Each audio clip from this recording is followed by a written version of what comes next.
Red lights flashed across the control deck. Captain Raina Malik slammed her fist onto the console. "Where the hell is that signal coming from?" She shouted. The crew of the Ravenlight, a stealth-class scout ship, stared at the screen. A signal old, broken, full of static, kept pulsing across deep space, near the Martian borderlands. It wasn't on any known frequency.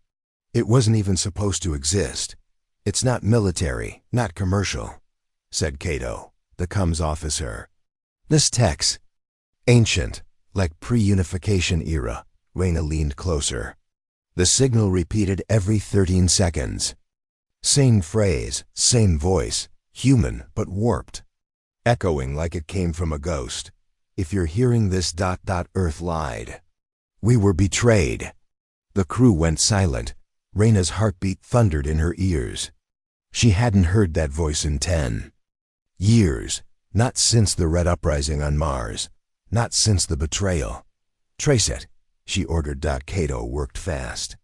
"Coordinates are deep inside the Caliphate exclusion zone, right on the old war border." "That's a dead zone," said Torres, the pilot. "Illegal to enter. Nothing supposed to be alive out there." Raina gave a cold smile. "Good, then no one will expect us." 12 hours later, the Ravenlight dropped out of Lightstream. Near the Red Frontier, a region torn apart by the last Martian war, debris drifted like bones in space. Broken satellites, burned ships, silence. The signal grew stronger. They followed it to a shattered listening post, barely clinging to a jagged Martian moon. The place wasn't on any map. It had been wiped from Earth's records. "This station was Earth intelligence," Raina said, voice low. Before the betrayal, the docking bay opened with a hiss. No lights, no power. The crew stepped in with weapons drawn, flashlights cutting through dust and shadows. Inside, it was a graveyard. Empty chairs, rusted terminals. Signs of a fight bullet. Holes, scorch marks, dried blood. Cato plugged into an old terminal. Static burst from the speakers. Then the voice again. "If you're hearing this, I failed. The treaty was never real. They carved up Mars and blamed us." Raina froze. The voice wasn't just familiar. It was her brother's, Jamil Malik, presumed dead a decade ago. Executed during peace talks gone wrong. But now his voice was calling to her, through time and lies. "Captain." Cato said, pale. "There's more." A full data packet, locked, labeled SP Protocol. Raina's breath caught. Sykes-Picot. Ancient code word for Earth's secret plan to divide and control Martian territory. A plan denied by every government. She looked at her crew. "This isn't just a ghost message," she said. "It's proof. Proof that Earth betrayed Mars. And we're sitting on a matchstick that could burn the whole system." Outside the shattered station, the signal pulsed again, and someone somewhere was listening. The door slammed shut behind them. Inside the Ravenlight, Captain Raina Malik stared at the screen, the old Martian symbol glowing faintly. The file, marked SP Protocol, was real, not a rumor, not a myth. It existed. And now, it was in her hands. Cato worked furiously, fingers flying over the console. "It's locked with quantum encryption, military grade. EarthGov used this level only for black operations." Raina crossed her arms. "Can you crack it?" "I can try," Cato said. "But if I do, Earth might know we accessed it." Raina didn't blink. Then we moved fast. Outside, the station remained cold and silent. No signs of life. But Raina couldn't shake the feeling that eyes were watching from somewhere deep in the wreckage. "Torres," she called. "Run scans. If anything moves out there, I want to know before it breathes." He nodded and slid into the pilot chair. Cato gave a short beep. "Decryption starting." "It'll take 20 minutes." Raina stepped away, her mind spinning. Her brother's voice echoed again in her memory. The treaty was never real. 10 years ago, EarthGov promised Mars independence. Martian Caliphate agreed to peace. But just days later, Earth attacked. Cities burned, millions died. They blamed the Martians for breaking the deal. Reyna had believed it, until now. She walked to her private quarters, pulled a dusty datapad from a hidden panel. It was her brother's, smuggled out before he disappeared. She tapped the last message he ever sent. "They're lying to you, Ray. The treaty's a trick." A cover for something worse. Reyna's hands trembled. She had ignored him, followed orders, helped Earth crush the Martian rebellion. Now the guilt burned in her chest. Cato called out, "It's open." Reyna rushed back. On screen appeared a full document, old, faded, signed by top EarthGov officials. It showed how Earth and the Franco-Solar Alliance had divided Mars before the war even started. The war wasn't a mistake. It was a plan. Sykes-Picot protocol. The betrayal of the Martian people by Earth, hidden under layers of fake peace and false promises. "I knew it," Reyna whispered. "My brother died trying to expose this." Cato scrolled further. "There's more. Orders to assassinate Martian leaders during the treaty signing. They called it Operation Silence." Torres cursed it under his breath. "We murdered them ... during peace talks." No wonder they attacked. Reyna's fists clenched. "They didn't betray us. We betrayed them." Suddenly alarms blared. "Ship detected," Torres shouted. "Stealth class, no ID." Cato's eyes widened. "They found us." Reyna's voice was ice. "Get us out. Now." The Raven light roared to life, pulling away from the ghost station, just as a black EarthGov hunter ship dropped from Lightstream. Plasma shots lit up the void. Inside, Reyna stared at the files on screen. The truth was out, and Earth would kill to bury it again. The Raven light shook as it dropped out of Lightstream. Sparks flew from the walls. Smoke hissed from the vents. "We're hit," Torres said, gripping the controls. "Thrusters damaged. Shields gone. Where are we?" Reyna asked, coughing from the smoke. Cato checked the nav. "Sector K9, border of the Martian Caliphate." Reyna's eyes narrowed. "Good. That's exactly where we need to be." The Caliphate border was a war zone torn in half by decades of lies. Earth said it was a neutral zone. But Reyna had seen the maps in the Sykes-Picot file. The border was fake. It was drawn by Earth to split Martian tribes, divide their armies, and weaken their voice. It worked. Now, the area was chaos-ruled by warlords, rebels, and ghosts. They landed near an old Martian city, Karidan. It once stood proud, a center of learning and science. Now it was broken sand covering shattered domes, smoke rising from its ruined spires.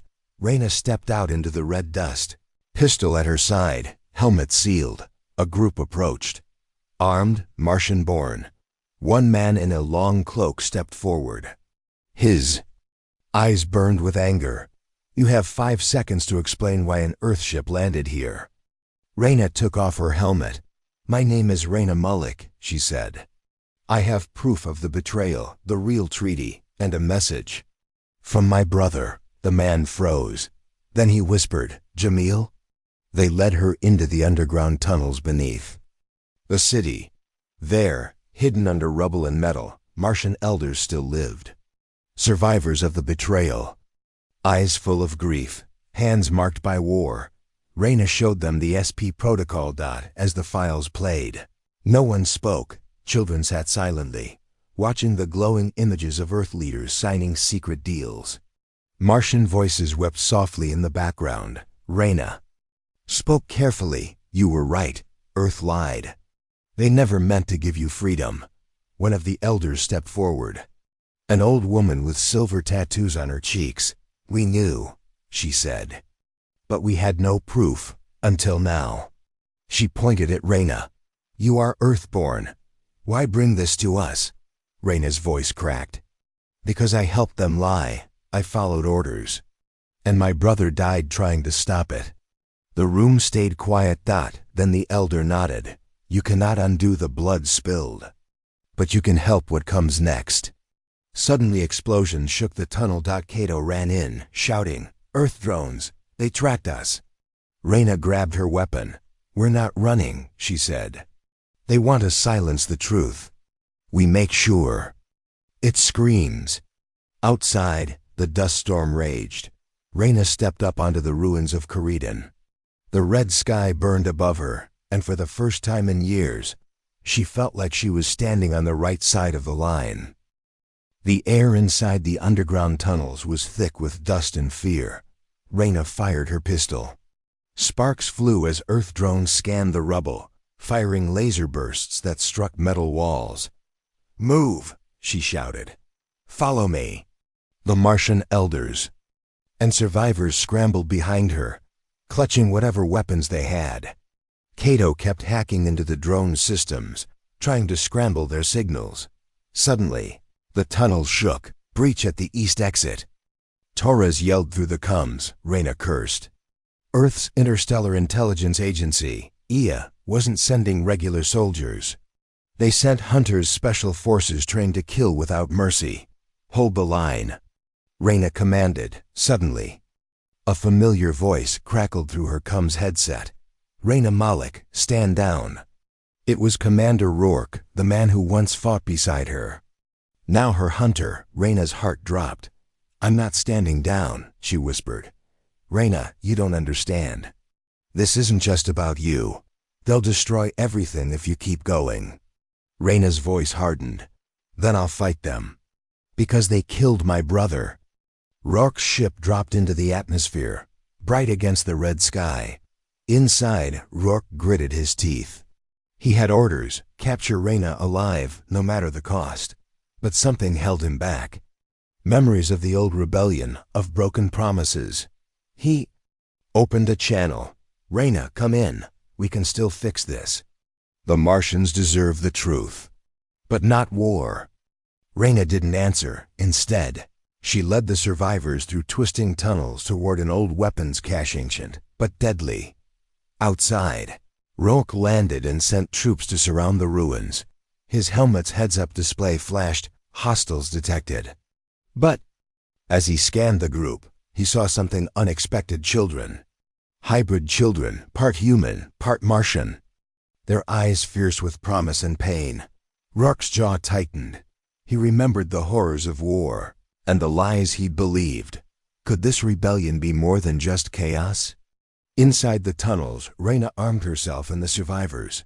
"We fight for truth," she said, "for those who were silenced." The first drone crashed through the tunnel's entrance. Lasers fired. Explosions rocked the earth. Reyna's pistol roared. Beside her, a young hybrid girl named Lyra fought like a storm. "Hold steady." Reyna yelled. Rourke's voice came through again. "Reyna, don't make me do this." Reyna's voice was fierce. "If you come in, you fight." The battle for the truth had begun. The storm outside howled like a wild beast. Beneath the red sands of Mars, hidden from Earth's spies, lay the secret base of the resistance, the children of the red sand. Reyna and the survivors stumbled into the cavern, breathless but alive. The walls glowed faintly with old tech, casting eerie shadows. Lyra, the hybrid girl, led them forward. "These children," Reyna whispered, "they're the future." Inside, rows of young fighters trained relentlessly. Some had human eyes, some Martians, silver skin. All had fire in their hearts. An elder woman stepped forward, her voice steady but proud. "We are the children of betrayal," she said. "Born of two worlds, but belonging to neither." Reyna watched as the kids moved, silent, deadly, and determined. "They fight not for revenge," said Lyra, "but for justice."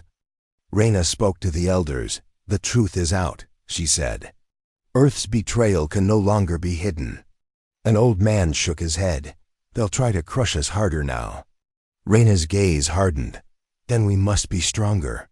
Suddenly, alarms blared. Outside, Earth's forces were closing in. "Prepare yourselves," Lyra said. "Tonight, we fight not just for Mars, but for all who were betrayed."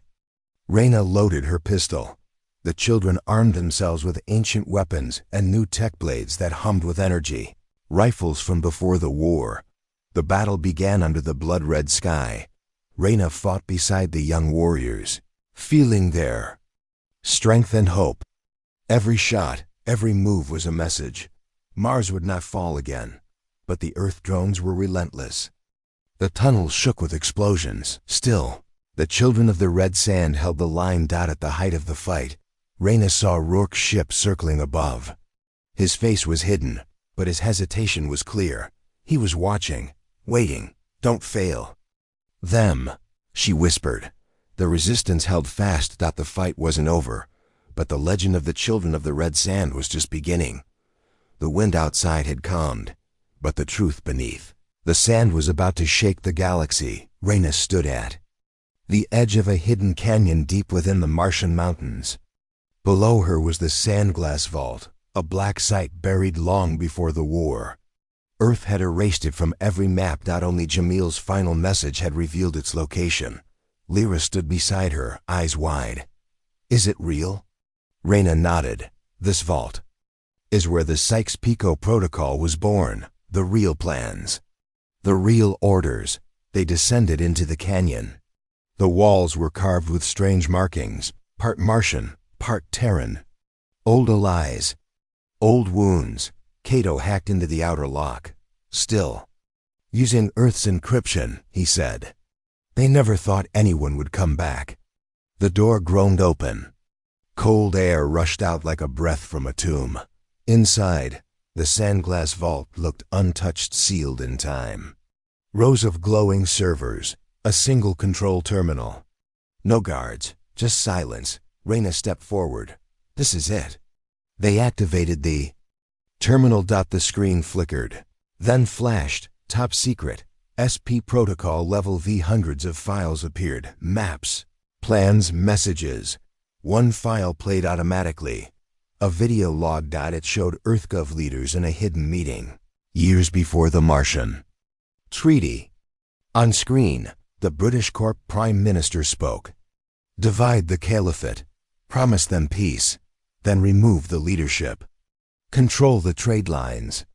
The people will fight each other. We'll never have to invade.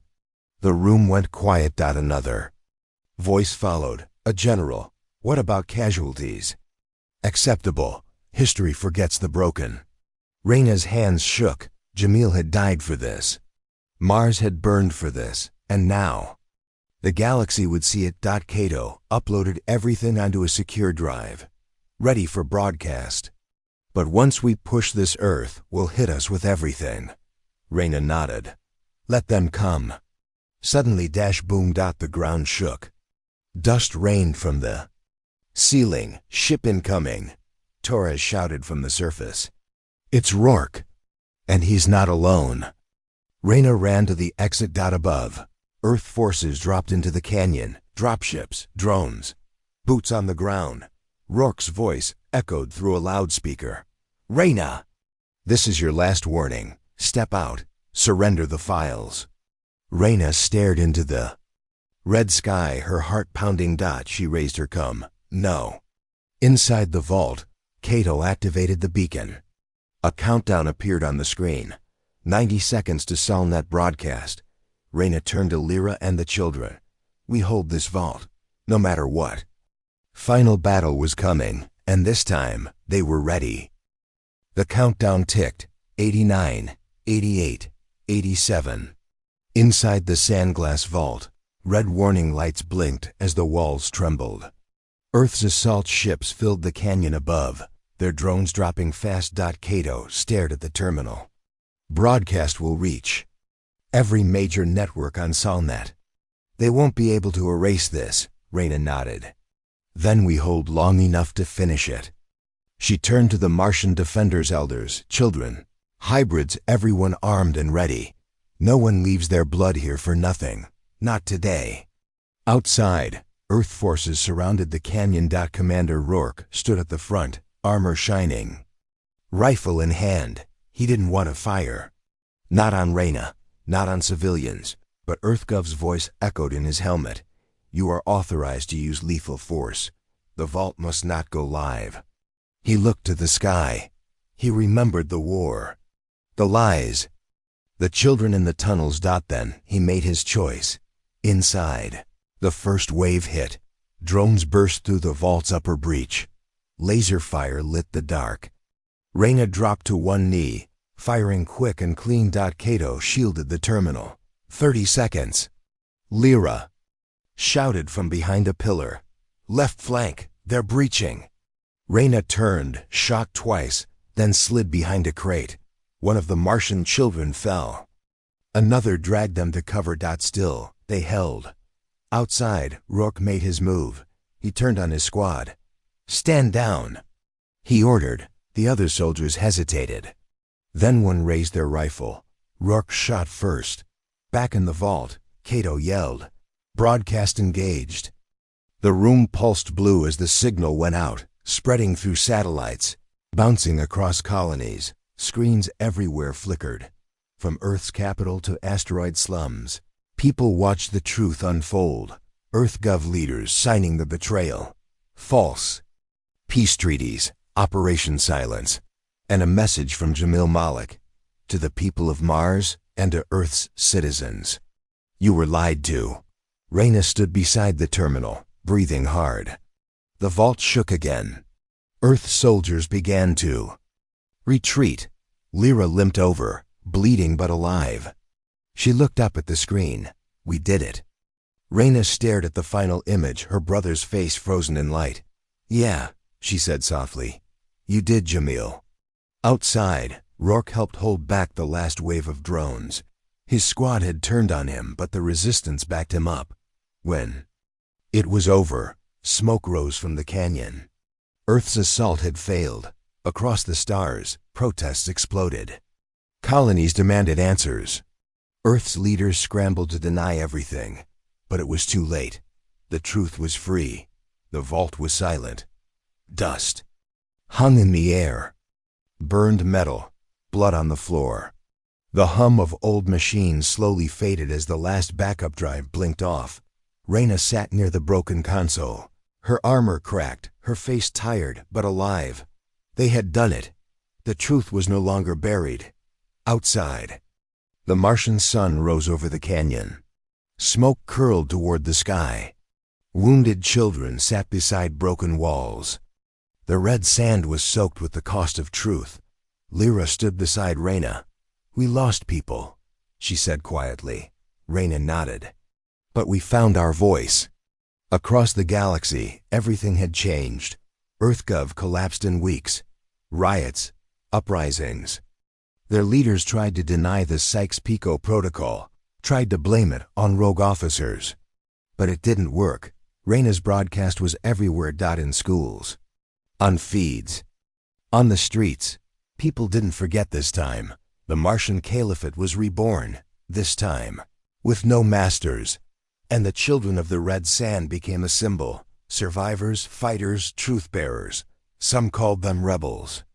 Others called them heroes. Reyna called them family.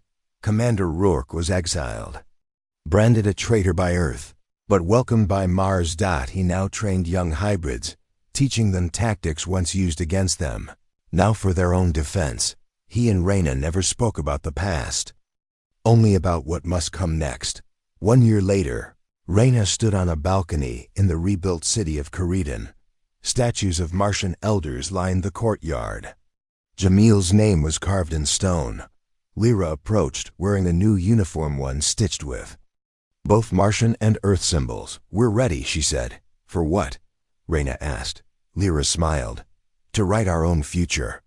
Reyna looked up at the sky. Earth was still out there. Still powerful. Still watching. But this time, the galaxy was watching back. She whispered into the wind. You drew the lines. Now we erase them. The end.